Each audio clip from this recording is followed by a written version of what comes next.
Hi, and welcome to Spiritual Alchemy Energy Transfigurations, the podcast.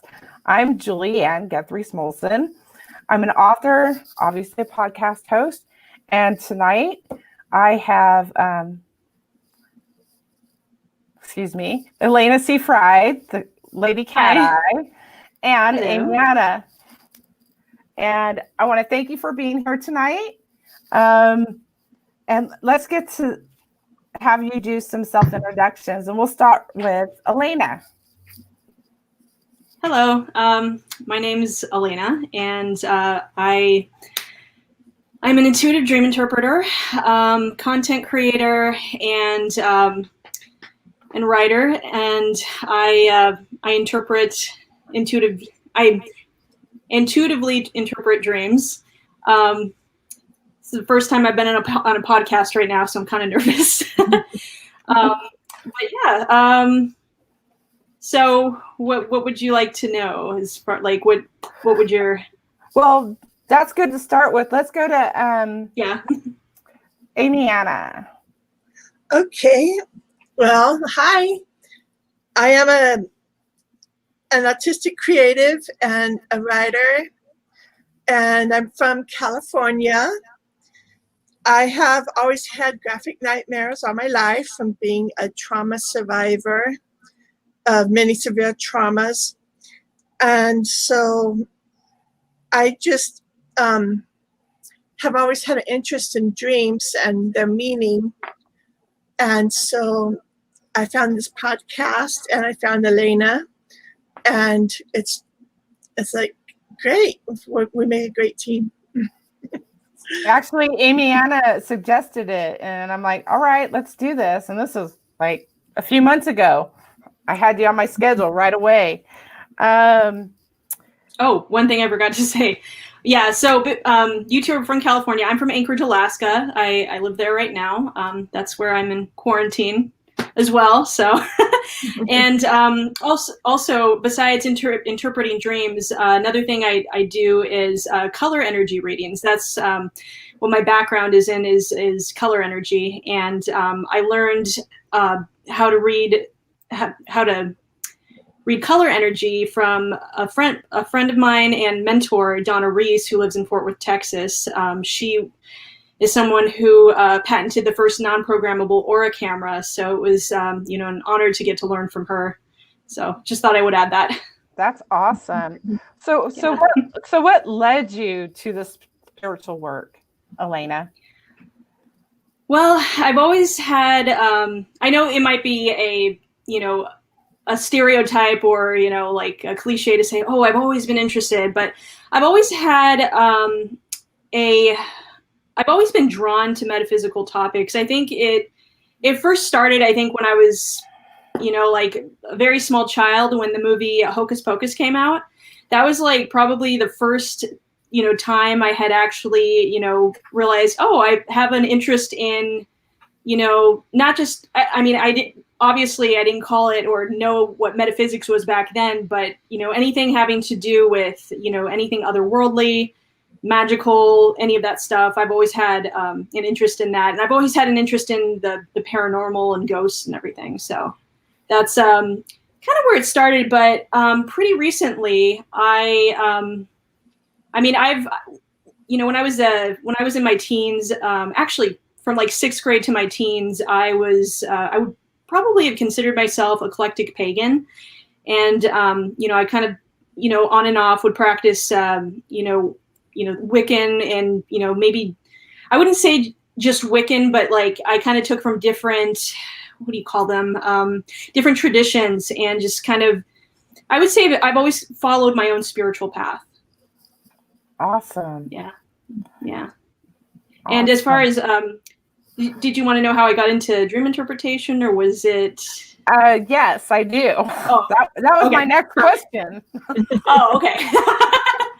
Interesting. Well, in addition to my interest in metaphysics, I also have a passion for storytelling and filmmaking and novel writing, and just basically, storytelling of all kinds. So that's when it comes to dream interpretation, one of the things I find, or I started to find myself, is a lot of story ideas that I would have that I would end up writing down would come to me in my dreams, even if it was just like a small like snippet of, you know, a story. It's something that you know, it's almost like it's like a place, I don't know, it just seems, besides, you know, just meditating and just, you know, trying to think of ideas, that's one place where you can, I guess, almost manifest ideas, or you can take from, as far as,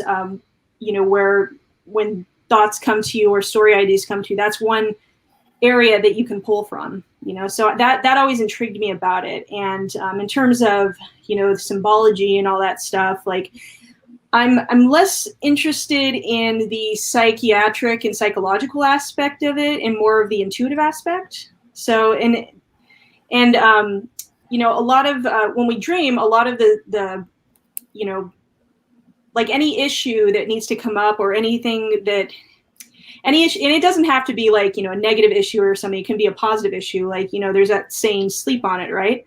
So, you know, anything that we need to address within ourselves, it usually comes up in our dream state. And it's almost like a puzzle to be solved and everything. So forgot where I was going with that. Well, yeah.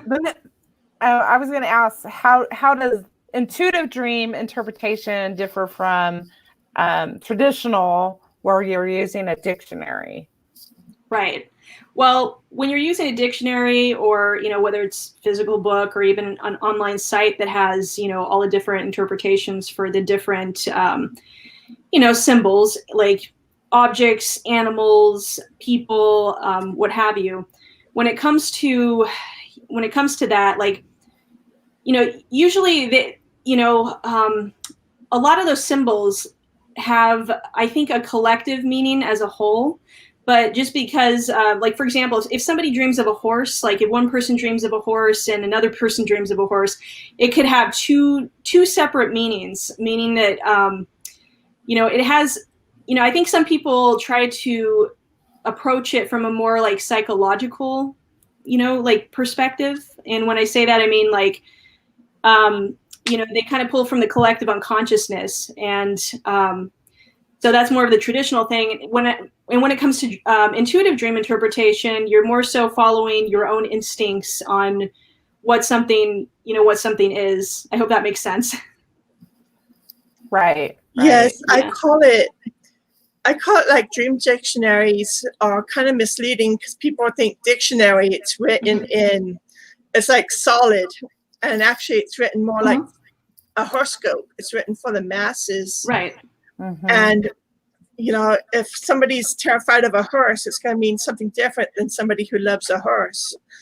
And stuff. So I always think about it, dream dictionaries and stuff, it can mean that, but also it's written for everybody else. So you gotta have to kind of take in the whole picture of the dream.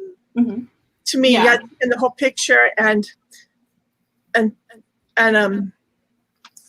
look at all the rest of the symbols too, other than just the horse.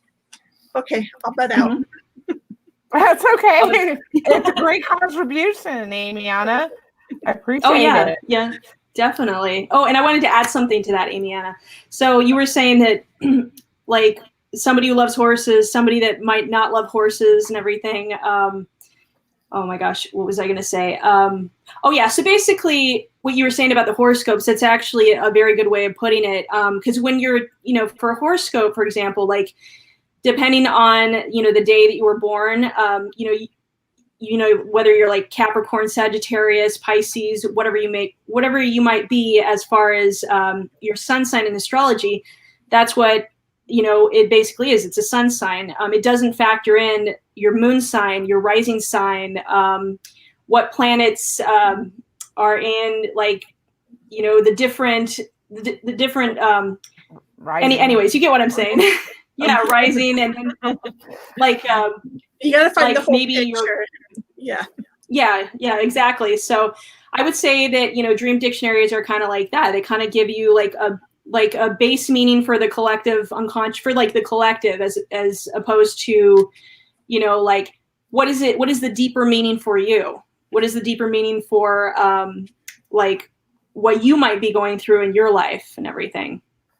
So have you always been intuitive? Yes. Before this work, yeah. Yeah. So it was a natural thing and going into interpreting dreams. Do you have, outside of AmyAnna, because she's like one of our testimonial people here, do you have any other stories where you've done dream interpretations? Not to give any names, but that has helped people. Yeah, I have. I've had like I've just started, you know, my dream interpretation, you know, readings, doing those, you know, with clients and everything. But I've already had, you know, at least, including AmyAnna, at least 3 clients and everything. And one client, you know, who like I'm not obviously going to name or anything, but that I had recently had, you know, without going into a bunch of detail or anything, one of the things that I guess she had at some point in her life that she, you know, needed, or at least needed some assistance in interpreting, was she had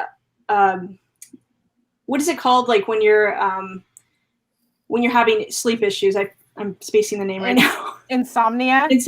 Yeah, insomnia. And she was getting like healing work done with that. And when she was in the middle of a session of doing this healing work, she ended up, you know, like having like kind of a dream that was like in between the state of awake and in the state of, you know, falling asleep. And these beings of light came to her and everything. And they gave her healing. So that was an interesting thing, because like what I did when you know, when I was doing the reading is, you know, I had her and I'll go into more of my process in a little bit. I had her choose different colors, because in order to well, for me, my process is I have the person send me the dream first so I can look it over and meditate on it, and I have them choose a list of colors that I give to them, and depending on which color they choose that corresponds to the order that they're in, that says something about the dream on an intuitive level to me, because color at its basis is a spectrum of light. And so depending on, you know, what position that color's in, I'm able to decipher, you know, what's going on with them in an intuitive way, in a clairvoyant way. And so what was the other thing I was going to say? Yeah, so I was able to decipher that, yes, you know, these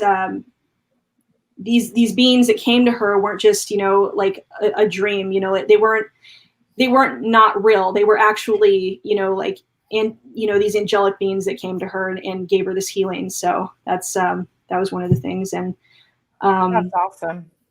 Yeah. I hope I explained that clearly, because like I said, it's I'm a little nervous. That's pretty paranormal too, to have. Oh yeah. I've had my own experiences with stuff like that. AmyAnna, Yes. how did you find Elena to work with? I found Elena through an online Facebook group, and we hit it off. And of course, we started talking about dreams right off. And all of a sudden, she's like, "Well, I'm starting this, you know, interpretation, this intuitive dream interpretation, you know, for online." And I was like, "I'm interested in that." And so, so she's like, "Okay, I'm open to it." I'm like, "Okay, you know, I'll give this a try," because like you said in the beginning, I wanted to know the difference between like a common dream interpretation and an intuitive dream interpretation. As I can say, was my mind blown. So It was, You. so it was a how cool picture. so how has Elena helped you, the stream interpretation, having this done? How has it helped you on a personal healing level? Oh, wow. She helped me so much. It was, she gave me a look at these dreams in a new light, because I have always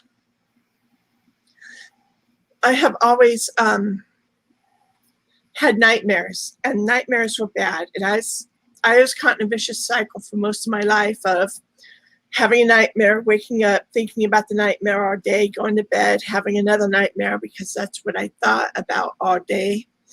And it was just a cycle, a never ending kind of, and it was just awful. I got out of it by learning that I had to write the dream down to get it out of my head. So Elena, poor thing, I gave her my worst nightmare ever to interpret right off. And I was like, okay, she can handle this. She'll be ready for anything anybody else throws at her.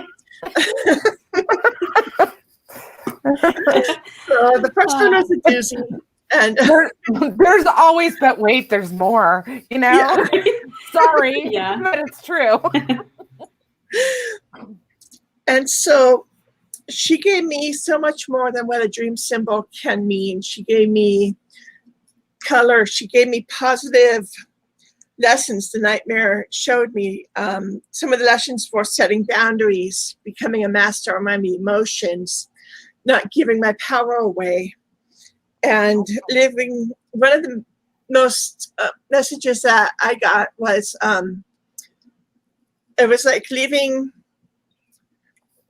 the old way of life behind, like leaving the cocoon behind. It wasn't like just leaving the old way of life. It was like leaving like the cocoon behind and becoming a butterfly, but leaving it all there, like leaving not really just the whole old self behind.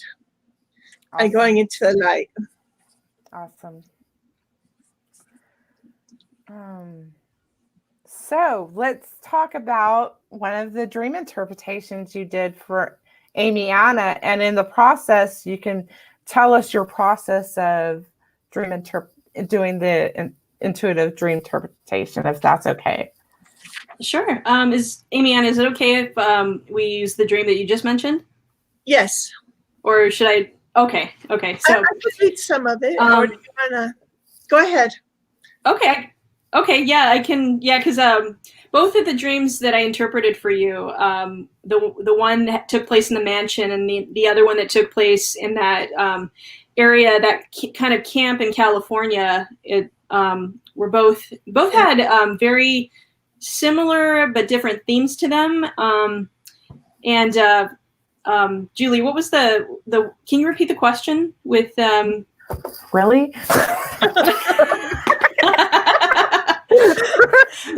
It left my mind. So, your process in dream interpretation with AmyAnna's your process, and this is just illustrate how you do your work, basically. Oh, okay. So, go ahead. Maybe have a dream and you tell the process of it. Mm-hmm. So I had this dream and it was really bad. It started out with my son being kidnapped from my mom's house. I got him back. I was able to find him. Then I was kidnapped and horribly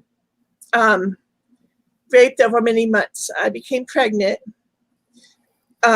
And then I was caught sneaking food to a starving family that was neighboring the property. This is the ranch style property that we were talking about. And then I was caught doing that. And then I was tortured and killed and the baby was taken from me. Years, when I woke up, years have passed on the ranch.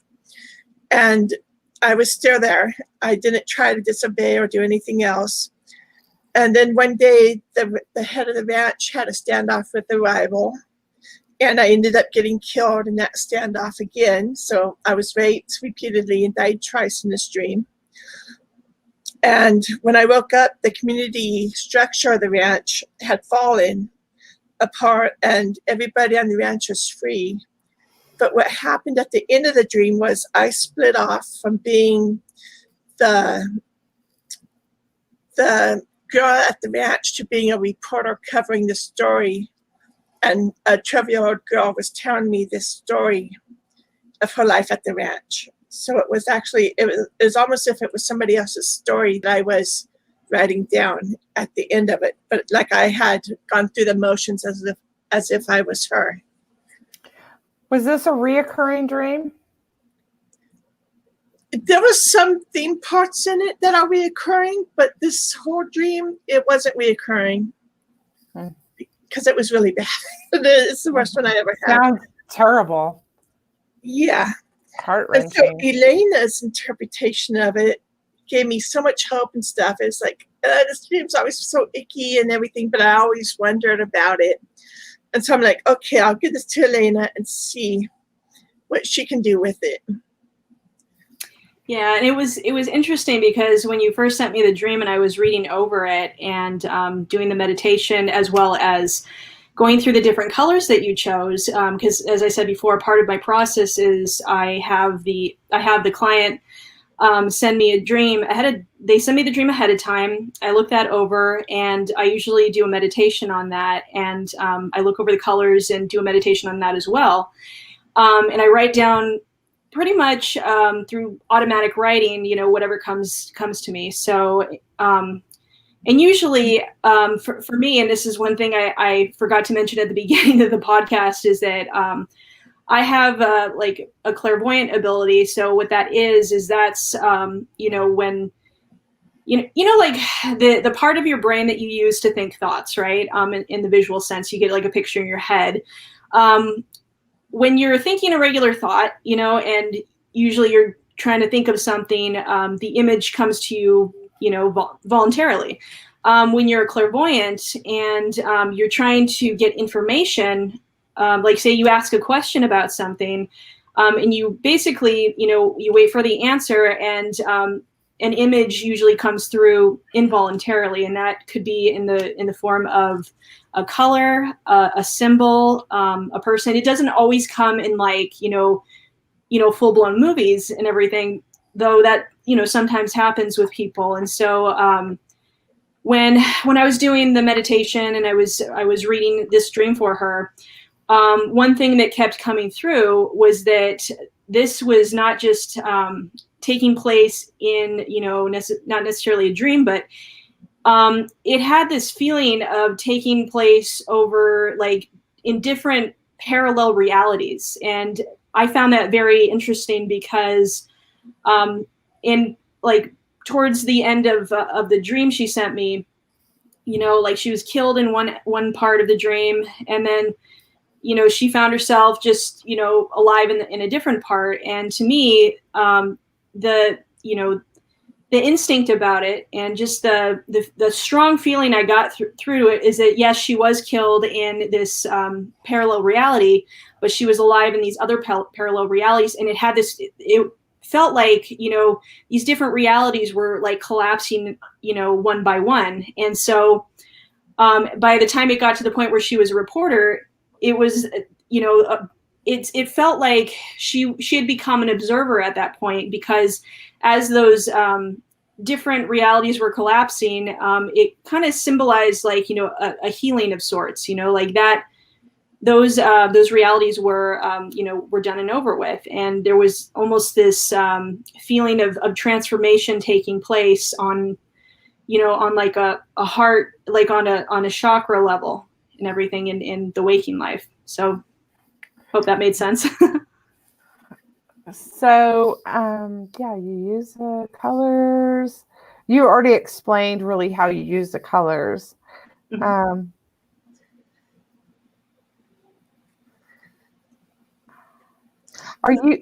AmyAnna, are you learning how to interpret your own dreams from working with Elena? I am learning to interpret my own dreams. Elena's process is very new to me. I'm learning all that I can. But yeah. to help you in your personal healing and growth. Yes, to help in my personal healing and growth. And to give a touch on Elena's color interpretations, one of my colors was white. It was white with gold. And that we decided was a shocking realization that I had that, like, I can see the truth of the past, but somehow now I'm disconnected from the pain and confusion. I'm connected to something higher, so I can see it without all the cloudiness of the emotion and the pain. You know, it's just I can see it clearly now, and that was one of the things I got from her color interpretations from that she did for me. Was, you know, that was one of the good things of the dream that she gave to me, was like, yeah, it you know, all the realities fell on themselves, whether they're a false reality or or something that's just done with. That energy is just done. I liked in either way that I was able to survive somehow, you know, in the overall reality. And Just gonna grab something. okay. Yeah, sorry, I'm back. Sorry, I was grabbing my water. There we go. And so, yeah, another one was, another color was black. The first color I chose was black. And that, she said, was a blockage of, something was blocking my path. Something didn't want me to go forward and move on. So besides that, there was something obscuring my path that was kind of keeping me stuck. And there was like, I had to carve my own way out of it, in which I did in my healing process. I didn't have much to go on at the time when I started healing. And I just read every book I can get a hold of, got every piece of information I got a hold of. I just carved my own path, like she said. So she was right on with that. Well, I take that reporter as like you're able to stand back and talk about it now too, as well. Yes. Yeah. So. Yeah. In other words, There was a feeling of you having a voice, you know, in your own story, as opposed to just being like a you know, like a small player in it. It was almost like you were controlling the narrative now. Like you stood in your power, because there was this. I think when you mentioned, because I do remember with the black color, one of the things that did come through too, and I think you also had chosen orange. I think I don't have it in front of me, so let's see. Yes, I think it was like orange. Yeah, there was orange and black that you had chosen. Yeah. Yeah. And what I found too, I think with that very same dream, was you, like, with that block, you were like, at that point, you had said, okay, you know what? I've had enough. I'm going to move through this block. I'm going to move through this block. It's like move through the black into the light. It's almost like you weren't going to, it's almost like you were chipping away at that darkness. You're like, okay, I don't see another way out of this but through it. So yeah, that's one aspect that came to me, or one in sorry. One image that came to me, or that's one of many images that came. That's what I'm trying to say. Awesome. How long does this process take? So like a client comes to you on your website, sends you a dream, and how long does it take? Do you have to prepare for this before you talk to the client, or what's the process there? So I have them send me a dream through email so I can look at it, because I haven't gotten quite to that point where, you know, that, because I might in the future try to have them explain the dream to me, but it's much easier like if I read it and I'm able to, you know, sit in meditation and write down what comes to me. So that whole process takes between and it really depends on the length of the dream. If it's a shorter dream, it could take anywhere from 15 minutes to a half hour, or if it's like a longer dream, like AmyAnna's was several pages. So that took about 45 minutes or so for me to go through. But it's well worth it though, because like you go through it and you just meditate, or at least for me, I meditate and I start to get images. I start to get like colors that come through, and I write that down. And how the color the color aspect factors into that is there's a list of 7 colors that that she would choose, or that she has chosen in the past. And so I go through each color, and how many colors are there? How many colors are there altogether that you use? There's 14. Okay. Yeah, there's 14 colors, and they're your basic like pink, blue, turquoise, green, all that stuff. And I don't have the chart right in front of me, but I'm in the process of creating a new one, because at the moment I've been using the one that my mentor gave me. So so I'm creating a new one. But so but the way the 7, there's like 7, I guess I would call them not necessarily just questions, but aspects of the dream. Like for example, I'll give you one example, is like the very first question is like, where's this person's energy, or where was this person's energy at the time of the dream, and versus now, and everything. And whatever color they choose for that, it can determine the interpretation. Right, exactly. Yeah. And it's not because there's a psychological meaning just to the color, but like I said, each color corresponds to the different chakras in the body, and and each of them have a different different intuitive meaning. Because like with color, like what I've learned is that it corresponds to not just the physical, but the mental, emotional, and the spiritual. So there's different levels to that. Just like with our auric field, we have different what we call energy bodies. You have your physical body that we can all see, obviously, the etheric body, which connects the physical body to the soul. So when you have an out of body experience, there's there's a silver cord that connects that your solar the belly button area, which is where your solar plexus is located.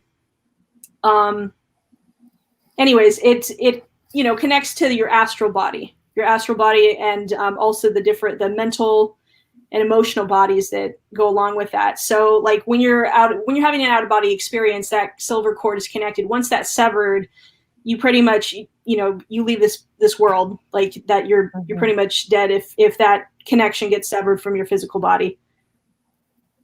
Hello? I think my camera went out. We see you. We see you and we hear you. Yes. Julie, you're blurry. Am I? Yes, you are.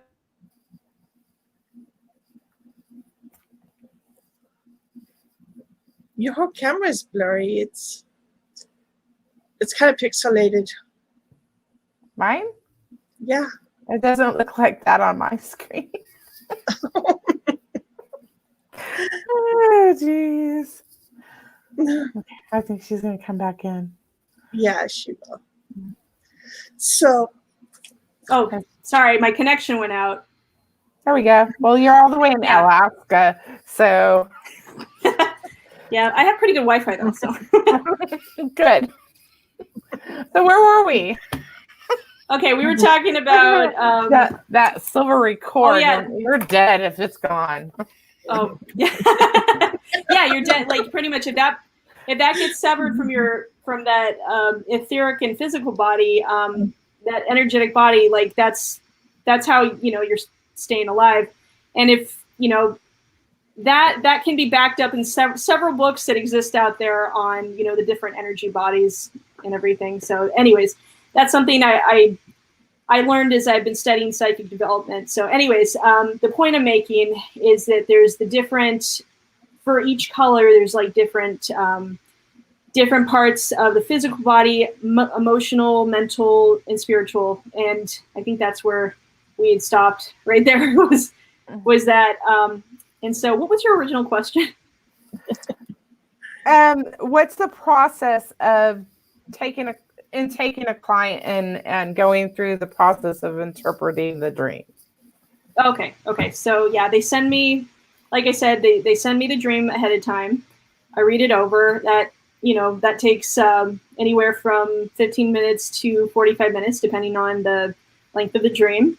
And I also take the color, and that's how I kind of separate, the sections of the dream that I take, and depending on what color they've chosen, and what comes through. It's a combination of what comes through, like on an intuitive level. Oh, go ahead. Is it are those colors corresponding to the not just the chakras but the etheric level? Or yeah, the energy. That's where level. you get your interpretation from. That's right. Yeah, because like it's like in healing, I use Louise Hay's, and determining, okay, this is an emotional thing going on in their liver and it's a lot of anger. So that's how I work. So I was just wondering if it's a similar type of work. Yeah, definitely. And it's a combination of, because like I said, each color, has a different meaning on different levels and everything. And so I take what I've learned about color, but also combine that with what's coming through intuitively. So that kind of gives me like a bigger picture answer to what's going on with the person and everything. And, and like I said, I when I communicate that to a client, like I'll ask them certain questions, like, like depending on if they've chosen, say, the color pink, for, maybe a challenging aspect or something, I'll ask them, what's going on with certain parts of the body, or if they're having like an issue with a certain part of the body, and that way they can confirm, because, I'll have written it down, what came through, and then I'll let them know what came through. So fabulous. There we go. Yeah. And they'll also get a written copy by email of the session or a recording. If they that's something that's something I'm working on right now. Like, I think if we do like that's something I haven't actually gotten that far yet, in terms of that. I just gave you some stuff. Well, thank you. Thank you for the more value to what you do now. Yes. Thank you. We did a phone call, and I took notes on the phone call. Yeah. That's the thing. It's kind of difficult. I mean, I've done a lot of that work myself, being a client and trying to take notes. It's just like you can't remember everything and write everything down. So it's nice to have some sort of recording of it. Yeah, it's true. When I've had, when I've had readings, and when somebody's reading for me, what I'll do is I'll usually open up a document and I'll start to type madly, like all the information that comes through. But I know with the process of some other mediums and intuitives that I've come across, some of them have a tape recording of it. That's, old school way of doing it. And then there's other people that have that can do like like on Zoom, or they can try to record it that way. It just depends on like the software that you have. And right at the moment, I'm not sure what software exists out there that would be capable of doing that, but I'm pretty sure that there's a lot of options out there. I have to educate myself on that. That's where you're going. Yeah, thank you. So there's a question. So Elena, would you say that over the years with dream interpretation and successes, you have elevated more towards Eastern theory, more so than pagan ideas or various Western interpretations and ideas? I'm just, now starting, to do, intuitive dream interpretations and stuff, because, the background I have has mostly been in color, but also just doing like regular what is it called? Intuitive readings and everything. But as far as, with dreams, as far as like Eastern, I mean, I've taken through, like, I guess I would say I borrow from like just different paths, to kind of form my own path. And to be quite honest, I haven't studied like a ton of Eastern philosophy, when it comes to, religion and spirituality. Like I've actually astrology, like what is it called? Clairvoyancy, astrology, all that stuff. In color, is like kind of where like I started off with being able to do like intuitive readings and stuff. But this is like the first time like professionally I've done that. And so I've just, like I said, I don't take from like, like necessarily heavily from one, but I would say like with astrology, like I kind of mostly lean towards Western astrology as opposed to Eastern, because I have no idea how to read an Eastern astrology chart. So I would say, I think I probably lean more towards Western at this point, because I don't like have the quality, the education with Eastern. That's something I'm over time going to look more into. I hope I answered your question. He's asking more, yes, as far as Eastern philosophy, but then the chakra and colors, because that comes from East. Oh yeah. Well, I guess it would depend on like the Eastern, what is it called? It would depend on what it is, like what practice it is. There's different, process. I mean, there's different like numerology, astrology, that all have their different, what is it called? I'm trying to figure out a way to explain this like in a clear manner.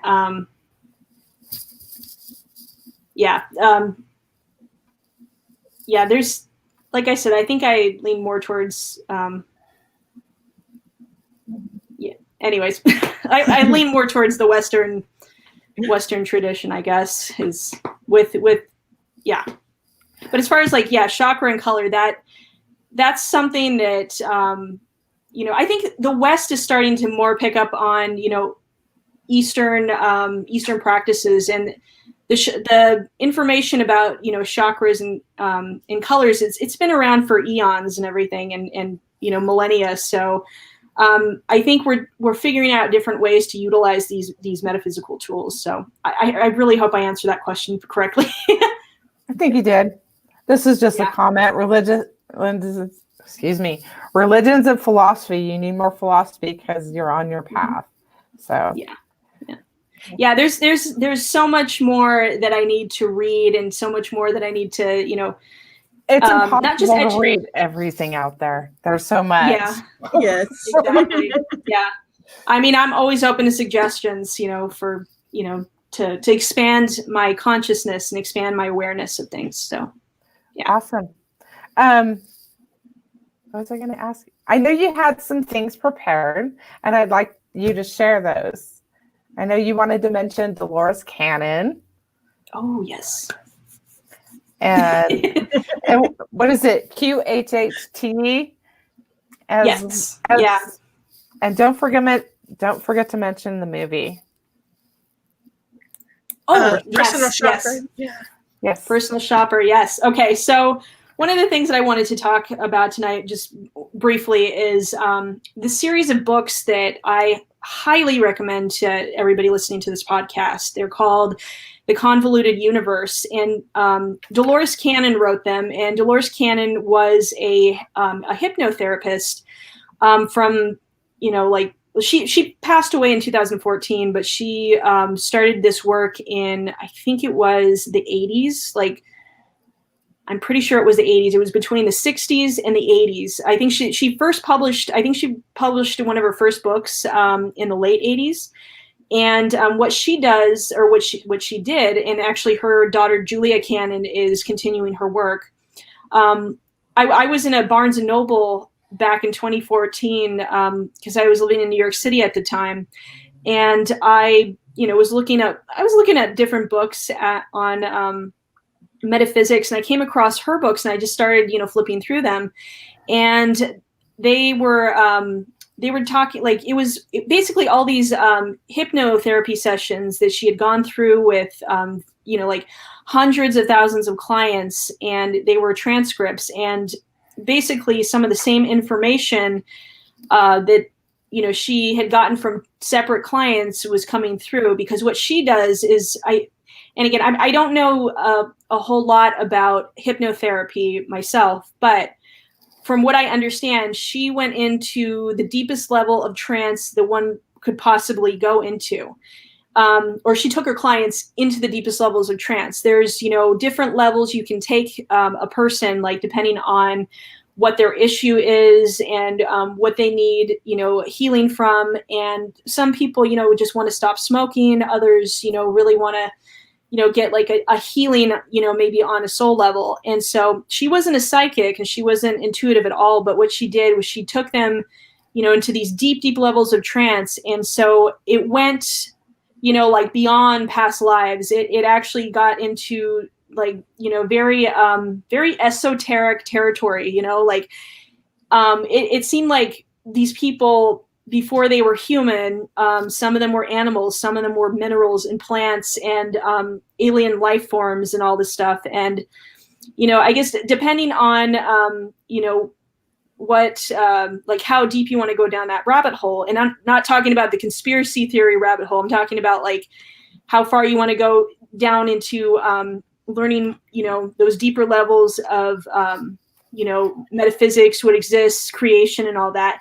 That's what Dolores Cannon did. And it just, I have all, I think, there's 6 books.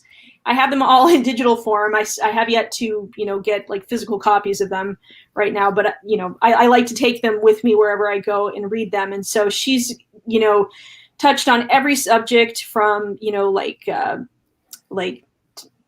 extraterrestrials to, somebody, like I said, somebody being, like a fish or something. And also, like, what happened, during, there was one specific story where she took a client back to the time when I think it was Pompeo blew what is it called? The volcano erupted and just, exploded and covered that ash an entire city. And it took, I think it was like a day to destroy the entire city, and people didn't have time to go. So it was almost what she was doing was taking this client through the process of death, of what had happened. This person was trying to get away through the water or ocean or wherever, this place was. Cause I'm not, like, I haven't looked on the map to know where it is, like, right in front of me right now, but they were in the water and they were trying to get away, and they basically got, covered in ash, and they, passed like that. So anyways, so the point is, those are books I recommend if you really want to go into the deeper levels of, learning something different, I guess. Cause there's a lot of, a lot of information about hypnotherapy, but this one really goes deep. It's because it deals with a subconscious, and that's what you're dealing with in dreams, is a subconscious. Exactly. So, correct. Yes. So you recommend a movie as well. Oh, yes. So if you ever want to, understand what it's like to be a medium, what it's like to be, or have mediumship abilities, of seeing ghosts and everything. Because one of the things that I was actually, what was it? Sorry, there's this comment that popped up here. which I'll address in a little bit. Okay, yeah. So if you ever want to know what it's actually like to see through a medium's eyes, at least from what I've experienced myself, because ever since I would say this started when I was about 7 years old, I would see like very faint, what is it called? Like, when you have the dark, like when you're sitting in the dark and you are laying in bed and your eyes are adjusting to the dark and you can almost see kind of a static. It looks like a static. Have you two ever experienced that? Yeah. So you have that. And if you really fix your eyes, or you really concentrate on, certain spaces and you have that intention of seeing stuff, of wanting to see something, you can pick up certain frequencies because everything is made of energy. Everything is,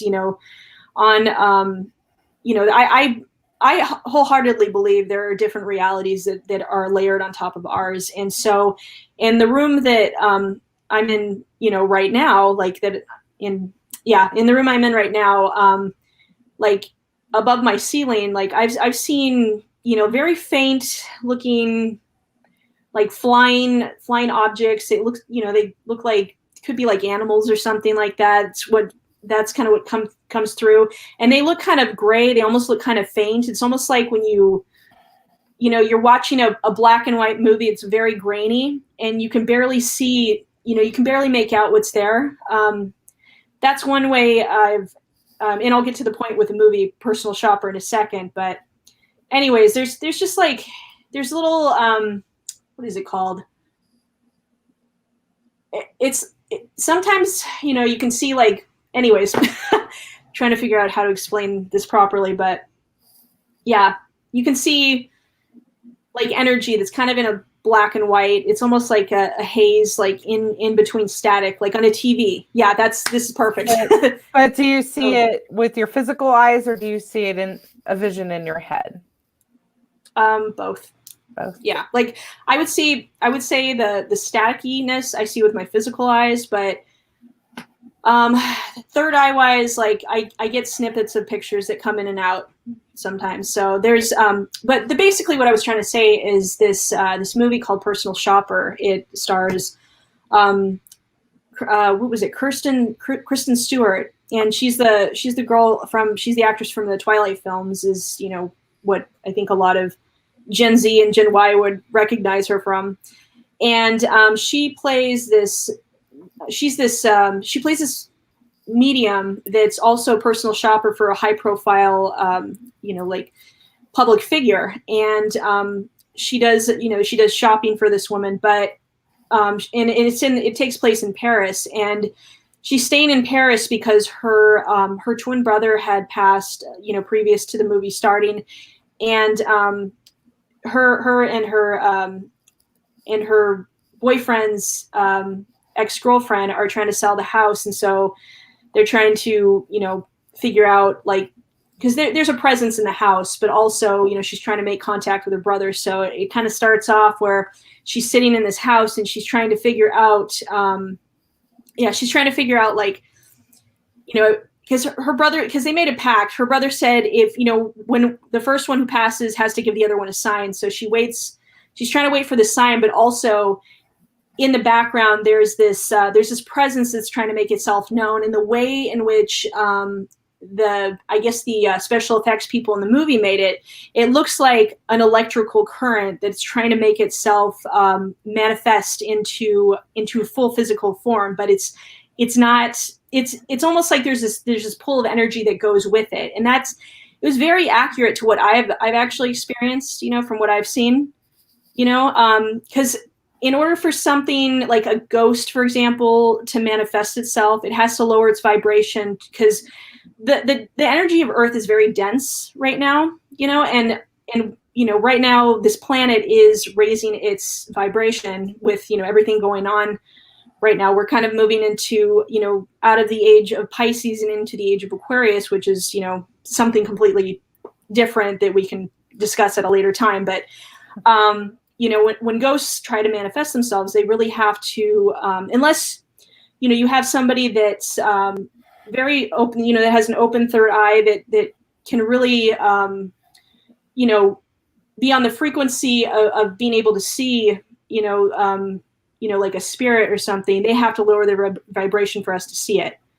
Because, you know, and it's not just ghosts, but, you know, I think that's one of the reasons why we're not completely able to, you know, make contact with, you know, with the spirit world, because, you know, the vibration of the spirit world is supposed to be a lot higher than ours. And so anyway, that's one movie I highly recommend, you know, everybody watch, because if you want to kind of see what, you know, a medium kind of sees, you know, like in a very faint way, there's this, you know, the way that the spirit and the way that the energy is manifests itself in the movie. That's kind of what, in my experience, I've experienced. But on a, you know, I would say not on a like a full blown level the way that they show it, but I've seen, you know, like a faint image. It's like when, you know, you with analog television, you know how there's all that static, and, you know, sometimes a picture goes in and out. It's kind of what it is, except in a more grainy level, I guess. So it's a good representation of what we might see. Mm-hmm. Okay, let's get that. Yeah, I'm gonna let my cat out really quick. I'll just 1 second. Sorry, AmyAnna, was there something that you wanted to add tonight that you didn't get to talk about?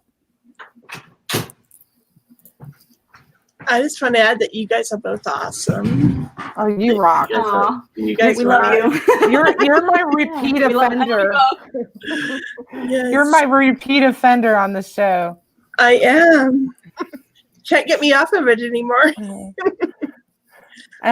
Let's go back to that question. I think this was it. One of the first indicators of trusting someone is their truth and the truth that they exhibit.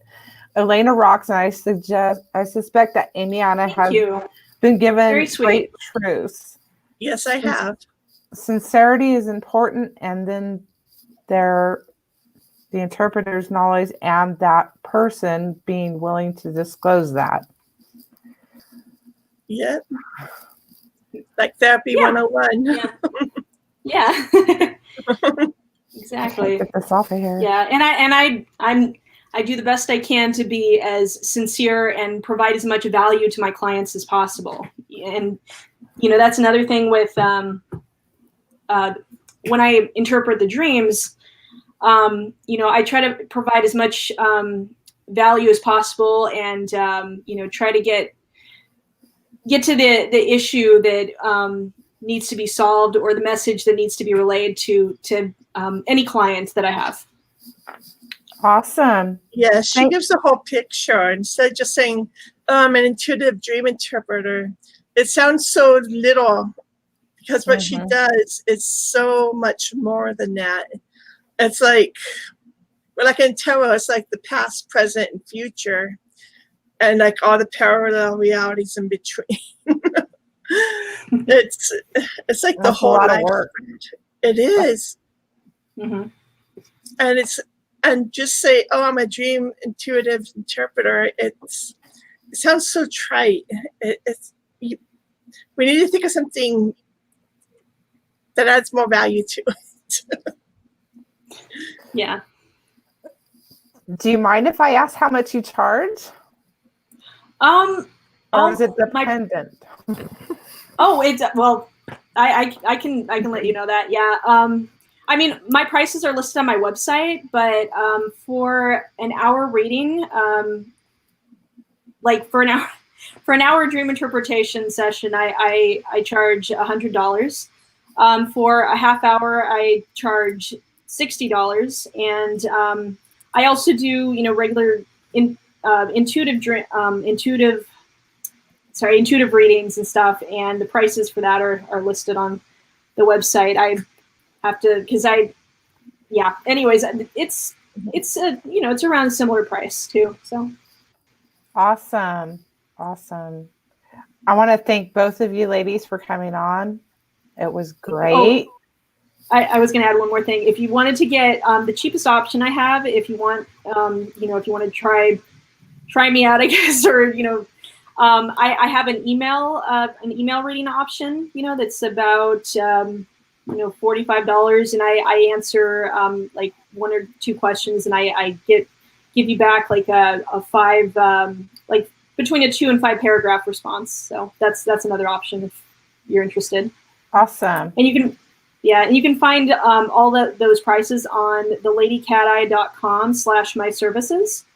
And I plan to have a different website up by the end of by no later than the end of October, beginning of November. So that's in the works. And hopefully by that time, if you do type in The Lady Cat Eye, it's going to redirect you to the new website that I have. But that's not until the end of the month. So if you want to check that out. I'm also on Instagram. I've started making daily posts. Like I've been mostly on the Instagram stories, but I'm starting to make daily posts in the regular posts. So if you want to get any type of value out of that, you can check that out. It's at The Lady Cat Eye on Instagram. So there we go.